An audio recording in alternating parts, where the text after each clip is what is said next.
Team India ने एक और कमाल कर दिया, सेमीफाइनल में पहले ही पहुंच गई, अब ऑस्ट्रेलिया को हराने का इंतजार है। No doubt.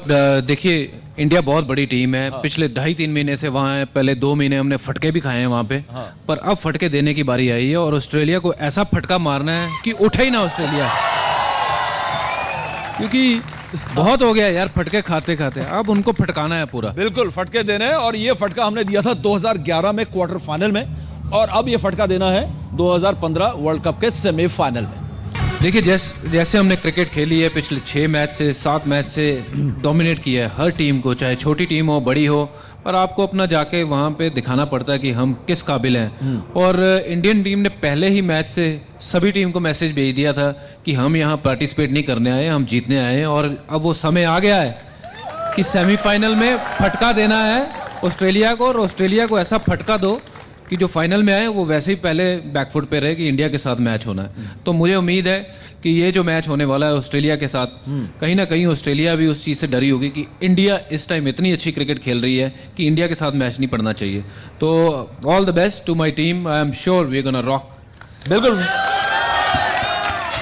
विशेष तो है ही है, लेकिन इसके साथ साथ एक बात यह है कि क्या क्या अच्छा करना होगा ऑस्ट्रेलिया के खिलाफ। ऑस्ट्रेलिया की कमजोरी को हमने अटैक करना होगा, उनकी ताकत को भी हमें तोड़ना है। इन सब पर हम स्पेसिफिक टू द पॉइंट हम बात करेंगे हरभजन, क्योंकि अब सेमीफाइनल है, मेजबान के खिलाफ मेहमान टीम को खेलना है, और हम आपने कहा कि फटका लगाएंगे और अब सेमीफाइनल में फटका लगाना है। कौन सी ऐसी कमजोरी है जिसका फायदा सेमीफाइनल में टीम इंडिया को ऑस्ट्रेलिया के खिलाफ उठाना है? कौन से लूप होल्स हैं जिस पर अटैक करना है? ताकत को बाद में हम ताकत की बात करेंगे ऑस्ट्रेलिया जिस पर हमें। देखिए, ऑस्ट्रेलिया की जो सबसे बड़ी कमजोरी है वो ये है कि उनके पास अच्छी फॉर्म में नहीं है उनकी टीम, और उनके पास फ्रंट लाइन स्पिनर नहीं है कोई। उनके बॉलिंग अटैक अगर आप पूरा देखें, सारे के सारे फास्ट बॉलर हैं, और मिचेल जॉनसन भी इतने अच्छे फॉर्म में नहीं है। सब बहुत बात करते हैं कि मिचेल जॉनसन 140-150 की स्पीड पे बॉलिंग करते हैं, पर स्पीड जो है वो मैटर नहीं करती है।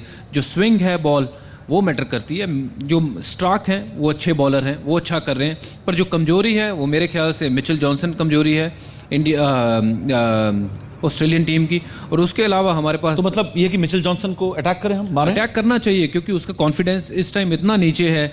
वो मैकलम ने उसको 4 ओवर में 50 या 60 रन मारे थे। अगर हम मिचेल जॉनसन को अटैक करते हैं तो वॉटसन जो कॉन्फिडेंस में इस में बिल्कुल लो है, ना उनके बल्ले से रन बन रहे हैं, ना वो बॉलिंग अच्छी कर रहे हैं। तो जब जॉनसन को आप अटैक करोगे तो फिर आपको आइदर ऑस्ट्रेलिया को मैक्सवेल या फिर शेन वॉटसन को बॉलिंग करवानी पड़ेगी, और ये ऐसे बॉलर हैं दोनों जो 10 ओवर में हमें 80 रन दे के जाएंगे। तो हमें अपना जो पॉजिटिव इंटेंट है वो जारी रखना चाहिए, और जो उनके वीक लिंक्स हैं, स्पिनर नहीं है, मिचेल जॉनसन का फॉर्म नहीं है, शेन वॉटसन का फॉर्म नहीं है, उनके ऊपर अटैक करना चाहिए। शेन वॉटसन, आपने आज मैच जब हमारा लाइनअप तय हुआ था, आपने कहा था शेन वॉटसन शायद सबसे बड़ा खिलाड़ी है, लेकिन सबसे बड़ा गड्ढा भी है।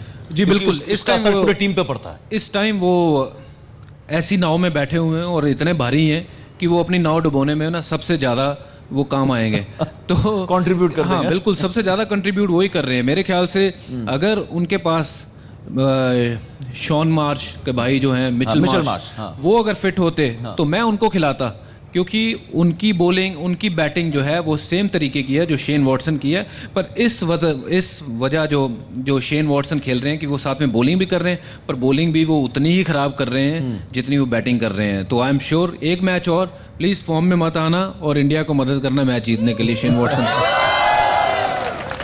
तो ये बात है कमजोरी की जिस पर टीम इंडिया अटैक कर सकती है, लेकिन कुछ ताकत भी है ऑस्ट्रेलियन टीम की, उसके जज्बे को भी तोड़ना है, और उनके पास कुछ ऐसी चीज़ें हैं जिस पर टीम इंडिया।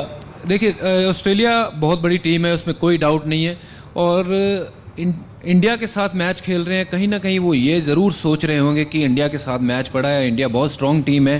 क्योंकि अब ये इंडिया वो टीम नहीं है जो पिछले 3 महीने पहले वहाँ गई थी और वहाँ पे हार रही थी। ये अब टीम जीत रही है, कॉन्फिडेंस जो है वो बहुत हाई है। एक सेकंड बता दूं सबको यहाँ पर जो टीवी पे भी हैं और यहाँ पे भी दर्शक हैं, आज मैच के बाद उनके कप्तान माइकल क्लार्क ने कहा कि भारत से पार पाना आसान नहीं होगा। इसका सबूत है। हाँ बिल्कुल, देखिए कप्तान अगर ऐसी बात कर रहा है तो इसका मतलब ड्रेसिंग रूम में ऑलरेडी चर्चा हो रही है इंडियन टीम की। चाहे वो आज का मैच खेल रहे थे, पर चर्चा इंडिया की हो रही थी। और यहाँ मैं खूबी कहूँगा ऑस्ट्रेलिया की टीम की, दे नेवर गिव अप। वो फाइट करते हैं टिल द लास्ट बॉल। वो उनमें क्वालिटी है कि वो जीते हुए मैच को और अच्छे तरीके से जीते हैं, और हारे वाले मैच को ऐसे खींच के लाते हैं जैसे लगता हो कि नहीं यार ये तो मैच ऑस्ट्रेलिया हार ही गया। तो वो फाइटर हैं, हमेशा वो चैलेंजेस जो हैं वो थ्रो करते हैं। उनके पास जो उनकी बेस्ट क्वालिटी है मेरे ख्याल से, जो वो उनके पास है, उनकी जो fast bowling with Starc and Faulkner coming back in the team is their strength. Of course Warner उनकी स्ट्रेंथ है, स्टीव स्मिथ उनकी स्ट्रेंथ है, जो अगर स्टीव स्मिथ को इस हमें टीम होमवर्क की करके जो जाना बैकबोन है, जो ऑस्ट्रेलिया की अच्छी बैटिंग करने की बैकबोन जो जिसको मैं कहूँगा वो स्टीव स्मिथ हैं, क्योंकि वो ऐसे प्लेयर हैं कि रन बॉल भी खेलते हैं और अगर टाइम आता है कि हिट मारनी है तो वो सबसे अच्छे हिटर भी हैं। तो ये स्टीव स्मिथ को हमें पकड़ना पड़ेगा, डेविड वार्नर को पकड़ना पड़ेगा और मिचेल स्टार्क को और फॉकनर को हमें अच्छे तरीके से खेलना पड़ेगा। जी हाँ, जी बिल्कुल। और ये तो बात है कि ताकत ऑस्ट्रेलिया की है, लेकिन भारत की जो ताकत है उसमें हमने देखा कि जो सबसे बड़ी ताकत, कप्तान की हम बात करेंगे, कप्तान की तुलना भी करेंगे। और आपके पास कोई सवाल हो तो आप अपने हाथ भी खड़े करना, मैं आऊँगा आपके पास। पहले मैं सवाल दाग लेता हूँ, मेरे को बैठने का मौका मिला है यहाँ पर तो मैं हमेशा इसका एडवांटेज ज़रूर लेता हूँ। लेकिन बात यहाँ पर यह है कि गेंदबाज 7 में 70 विकेट, लेकिन 2003 का उदाहरण मैं यहाँ पर इसलिए लेके आऊँगा क्योंकि टीम के सबसे एक्सपीरियंस गेंदबाज ज़हीर खान पहला ओवर करने आते हैं, बौखला से जाते हैं, नर्वसनेस उन पर हावी हो जाती है। तो ये बड़े मौके पर इन गेंदबाजों के पास भी इतना एक्सपीरियंस नहीं है, तो ये इनको कप्तान को ध्यान रखना होगा। ये डेफिनेटली मैटर करता है, क्योंकि जो 2003 में हम वर्ल्ड कप खेल रहे थे, फाइनल में खेल रहे थे, तो हमें एक्सपीरियंस नहीं था बड़ा मैच खेलने का, फाइनल मैच खेलने का या सेमीफाइनल मैच खेलने का। और वहीं ज़हीर एक्साइटेड हो गए ज़्यादा इसी चीज़ को लेके कि शायद मैं कुछ एक्स्ट्रा कर दूं। Zaheer through out the tournament he was phenomenal, he was taking wickets, पहले ओवर से दूसरे ओवर से मतलब विकेट लेना शुरू करते थे। पर ओवर एक्साइट नहीं होना है यहाँ पे इंडियन टीम को। बॉलिंग बड़ी अच्छी कर रहे हैं, all they need to do is just go with the flow, what they have been doing, what made them successful. अगर वो उसी तरीके पे करेंगे काम तो I am sure they gonna come out very very strong. एक सवाल शुरुआत से जहन में था, अब आ रहा है वो सवाल ये कि अभी 5 दिन का ब्रेक है बीच में, आपने 19 को सेमीफाइनल खेला, 26 को आप क्वार्टर फाइनल खेला, 26 को आप सेमीफाइनल खेलेंगे, तो ये 5 दिन आपने भी गुजारे थे 2011 वर्ल्ड कप में। क्या दिमाग में चल रहा होता है खिलाड़ियों के, किस तरीके से आप तैयारी करते हैं, क्योंकि टीम मैनेजमेंट की तैयारियां शुरू होंगी जैसा कि आपसे उस बारे में बात करेंगे, लेकिन एक खिलाड़ी इंडिविजुअली उसके दिमाग में अब क्या चलना शुरू होता है क्योंकि सेमीफाइनल सामने है? एज ए प्लेयर आपके दिमाग में देखिए यही चल रहा होगा कि सेमीफाइनल गेम है, बड़ा गेम है, पर जो तैयारी है, वर्ल्ड कप दिखने लगता है। वर्ल्ड कप देखिए ट्रॉफी चमचमाती हुई और वो पहले दिन से दिखती है ट्रॉफी कि ये ट्रॉफी हमने लेके जानी है, ये ट्रॉफी हमारी है, हमें जीतनी है। और मुझे नहीं लगता अगर अगले 2 दिन टीम ज़्यादा कुछ खास प्रैक्टिस करेगी, क्योंकि थोड़ा सा जो टाइम है अपने आप को। आप रूम में बैठकर क्या करते थे, जैसे ये जो आराम दिया पहले 2-3 दिन, जी, तो आप रूम में बैठ के क्या करते थे कि आप सेमीफाइनल खेलने जाना, ऑस्ट्रेलिया को पटक दिया, पाकिस्तान से खेलना, तो आप टीवी देखते थे, क्या करते थे, मूवीज देखते थे, क्या कैसे आप अपने आप को इस स्ट्रेस से दूर रखते थे जो ये खिलाड़ी भी करने वाले हैं? इसलिए मैं आपका एक्सपीरियंस जानना चाहता हूं। देखिए ज़्यादातर तो बाहर तो ऐसे सुना सकते हैं बाहर तो ऐसी चीज़ें नहीं है कि हम ज़्यादातर टीवी देख सकें, बट ऑफ कोर्स ग्रुप में बैठते हैं और कई बार हम पत्ते बहुत खेलते थे, अच्छा। जो ताश वगैरह कहते हैं वो हम पत्ते खेलते थे और उसमें बहुत टाइम निकल जाता है, पता ही नहीं चलता है। और ऑफ कोर्स आशीष नेहरा हमारे पहाड़ के नीचे आया था। अच्छा। हम थोड़ा थोड़ा उसमें ना 5-5, 10-10 रुपए का खेलते थे। तो आशीष नेहरा वर्ल्ड कप के एंड तक 70,000 रुपये हार चुका था। तो ये बता देता हूँ। तो टाइम तो है वो निकल जाता है, पर ये जो 2 दिन है I think Indian team chill out करेगी, कुछ खास नहीं। पर अगले जो 2 दिन हो गए मैच से जस्ट 2 दिन पहले, वो बड़ी इंटेंस प्रैक्टिस होगी। वहाँ अपने आपको जो गेम को जो धार लेके आनी है उसके ऊपर काम करेंगे। बैट्समैन जो है उनको पता है क्या उनसे रिक्वायर्ड है, बॉलर्स को पता है उनसे क्या रिक्वायर्ड है, बहुत सी प्लानिंग्स होंगी। वो जो लास्ट के 2 दिन है वो काफ़ी ज़्यादा हेक्टिक रहने वाले हैं इंडियन टीम के लिए, पर ये जो 2 दिन है अभी वो काफ़ी रिलैक्स्ड रहेंगे। बिल्कुल बिल्कुल, हरभजन लगातार बोलते जा रहे हैं, लगातार हम इनसे एनालिसिस कर रहे हैं और थक भी गए। मैं आपको बता दूं इनका गला भी खराब है, लेकिन फिर भी अपने देश के लिए, अपनी टीम के लिए लगातार एनालिसिस चल रही है। लेकिन Harbhajan, mentally team India better frame of mind में होगी? जी बिल्कुल बिल्कुल, मेरे ख्याल से देखिए जब आप मैच जीत के आते हो तो बहुत ज़्यादा कॉन्फिडेंस रहता है और आपने अच्छी क्रिकेट खेली है थ्रू आउट द टूर्नामेंट और आपने अपने आप को ही नहीं पूरे देशवासियों को जगा दिया है कि फिर से एक बार काट के कि ट्राई सीरीज में जो ऑस्ट्रेलिया ने हमें पटका है तो उसका कोई जहन में वो तो नहीं रहेगा इफेक्ट उसका? नहीं, उसका एक ही दिमाग में रहेगा। अगर मैं वहाँ पे हूँ तो मैं ये सोच रहा हूँ कि मैंने कैसे उनको पटकना है। अब वो जो पटका लग चुका है उसके बारे में नहीं सोचूंगा। थैंक यू भाजी, आपकी बात ही दोहराई है मैंने। लेकिन टीम इंडिया को एक बहुत बड़ा एडवांटेज शायद ये भी है कि इस पर और बात होगी, लेकिन एक छोटी सी बात यहाँ पर है कि अगर माइकल क्लार्क और धोनी की हम तुलना करें, माइकल क्लार्क वर्ल्ड कप तक बाहर बैठे हुए थे, अनफिट थे, सिलेक्टर्स के साथ उनकी लड़ाई हुई और उसके बाद धोनी वर्ल्ड कप में आते ही उनकी एक अलग कप्तानी दिखाई दी। तो एक वर्ल्ड चैंपियन कप्तान होने का कितना एडवांटेज टीम इंडिया को मिलेगा ऑस्ट्रेलिया के मुकाबले? देखिए, तुलना करना गलत होगा, ठीक, क्योंकि माइकल क्लार्क अपने हिसाब से बड़े अच्छे कैप्टन हैं, पर धोनी बहुत ही अच्छे कैप्टन है। और धोनी का जो रिकॉर्ड है वो उसके खुद के लिए बोलता है कि धोनी का जो रिकॉर्ड है, जो उन्होंने वनडे में जब से कैप्टनसी ली है 2007 में T20 वर्ल्ड कप जीता, उसके बाद 2011 एक और चीज बीच में, फिर आज मैं बहुत बीच में आ रहा हूँ, एक बार फिर कूदूंगा बीच में। आप आ ही जाओ बीच में। नहीं, बीच में नहीं, देख ही लो।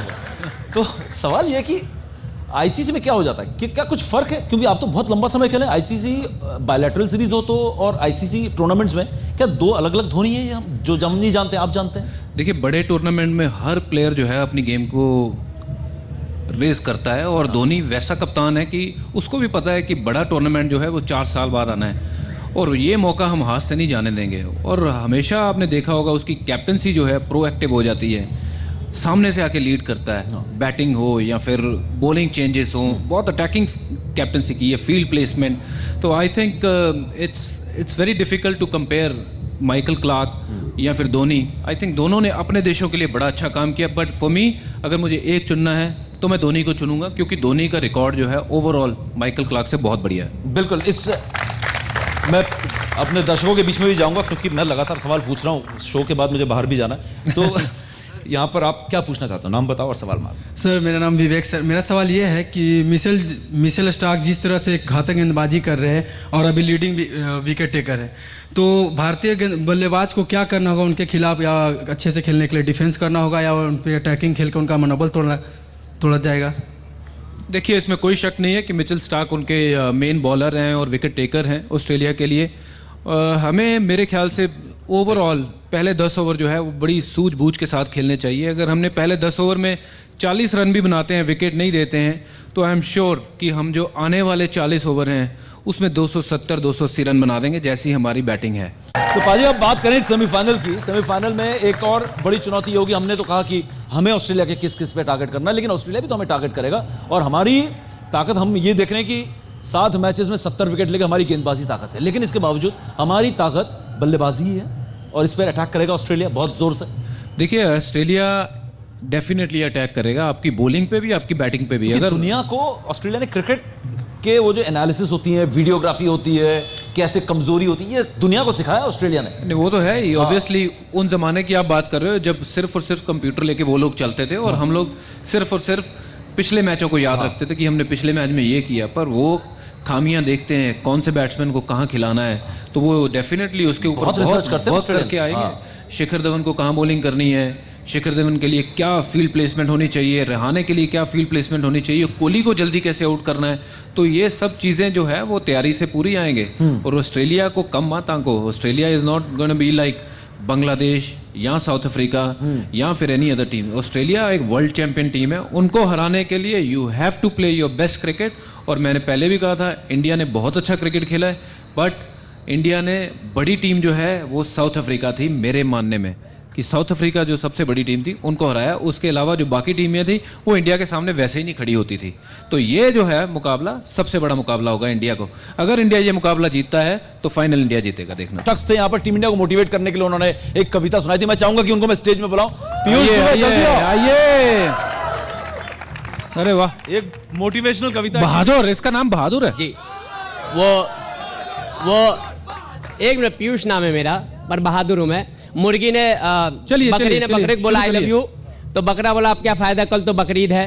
वैसे ऑस्ट्रेलिया के साथ भी हम करेंगे। तो एक कविता है, मार चौक का छक्का तू मार चौक का छक्का, बैटिंग से अपनी कर दे दुनिया को हक्का बक्का।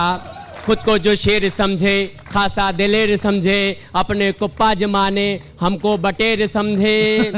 उनको भी दिखा दे भारत नहीं मुनक्का, तू मार चौका छक्का तू मार चौका छक्का तू मार चौका छक्का। पाजी तू मार चौका छक्का तू मार चौका छक्का तू मार चौका छक्का। Thank you, thank you, motivate कर दिया आपने, थैंक यू। अरे भाई ठीक है ना, आप ठीक हो? कुछ तो चलिए, कुछ टड़क तो नहीं गया, हड्डियां इतना जोर से नाच लिया। तो चलिए वक्त हमारे पास खत्म हो चुका है, लेकिन एक बात तो तय है कि हमारे में जोश भी है, जज्बा भी है, और टीम इंडिया में ऐसी रणनीति बनाने वाले खिलाड़ी भी हमारे साथ, जो हम अपनी टीम तक पहुंचाएंगे कि कैसे वर्ल्ड कप सेमीफाइनल जीत के दोबारा वर्ल्ड कप अपने कब्जे में करना है। बहुत बहुत शुक्रिया Harbhajan. Thank you very much.